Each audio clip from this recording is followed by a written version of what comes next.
iyo utaramenya ibingibi rero ntabwo wasobanura neza Qur'an bavanye mu Islam. Uyu muriro rero Imana yavati la tubqi wala tadhar, uzajya utwika umuntu murangize ntagira akantu na gato gasigara. Lawahatul lilbashar, numuriro uzajya ucengera ugere ku mubiri.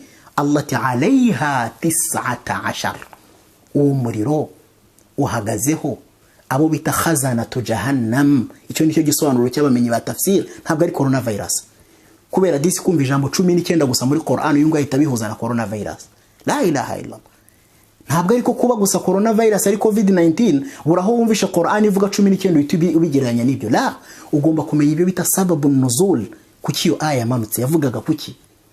عليها 19 umva muri mukhtasar tafsir cyo basobanura عليها 19 malakan wa hum khazanatuha.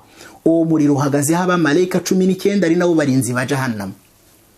Nukuvuga ngo khazanatu jahannam, abarinzi barinze jahannam na aba malaika Imana kizo bagera kuri 19. Nkuko Qur'an yabisobanuye, bakuriwe n'umumalayika w'umuyobozi wabo mukuru ari wende Malik. Umumalayika ushinzwe jahannam, umuyobozi mukuru w'abano ba malaika yitwa nde Malik. Ni nawe twajyaga tubwira ngo utajya upfa guseka, twakuze tubyumva cyane. Ariko itimu yigizwe n'abamarayika 19 naho bihuriye na gato ni inkuru ya covid. Hano ari kuvuga Kristo ya jahannam n'abayirinze, uyu ngo ari kuza akavuga covid abigereranya. Dutinye Imana tureke kubeshyera Allah subhanahu wa ta'ala. Islam dutinye Imana tureke kubeshyera Allah subhanahu wa ta'ala. Tuzahagarika imbere y'Imana kuri buri cyo twavuze ku Mana tubeshya. Imana yavuze ibyaha bikomeye muri Qur'an, muri aya imwe ivugamo shirki, ivugamo ibiki, isoza ivuga ngo wa antaqulu ala Allahi ma la ta'lamun, no kuvuga ku Mana ibyo mudafitiye ubumenyi. Yaqulu al-mufassirun, abamenyi batafsira bavuga bati kuvuga ku Mana ibyo udafitiye ubumenyi byaravuzwe ari cyaha cyavuzwe hamwe na shirki, ni bikugaragariza ubuhambare bwacyo.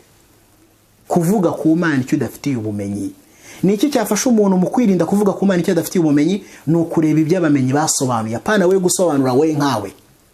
Dufite abamenyi ba umma min as-sahaba, mu basahaba hari abasobanuzi ba Qur'an musomo riri bukurikirana icyo ndi buvugeho. Watabi'in, mu kinyejana cyabakurikiye, watabi'ihim n'abandi babakurikiye. Dufite qurunu thalatha al-mufaddala, ibinyejana bitatu bikomeye byigishije idini, bifite ilmu kuturusha twebwe. Ntabwo idini yacu ari gusobanura ibyo ushaka.